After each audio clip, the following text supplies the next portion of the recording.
So Blumhouse is back with another project. It's not their best, but damn, they're consistent.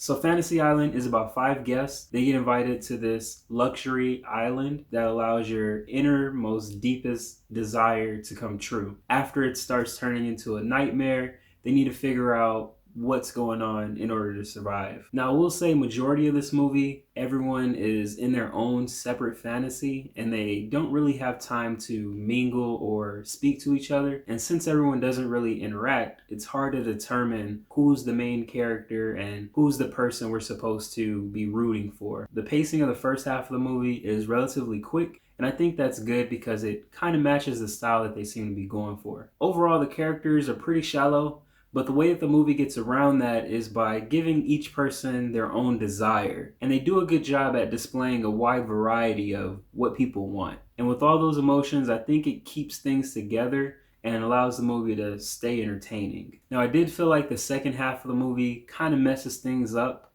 The first half has everyone doing their own thing, but by the time the second half rolls around, everyone's together and are trying to accomplish one specific goal. And at this point, it seems a little more rushed and a lot of stuff gets thrown at you all at once. I think if they made the build up a little shorter and made like a little bridge that connected the first half to the second half, the movie could have had a way better ending. Individual performances, cast-wise, it's nothing really to brag about. I do think that Michael Pena as Mr. Rourke was more of an acting flex because at this point, there's not a role he can't really pull off. Might be my very favorite character. The other two that stood out to me was Ryan Hansen and Jimmy Yang. Those two were so unbelievable. Their character was so over dramatic, overboard, to the point that I really liked it. I couldn't help but be entertained when they were on screen, and I hated it so much that I actually ended up liking it. Everyone else, as I said, was decent, but pretty one-dimensional, so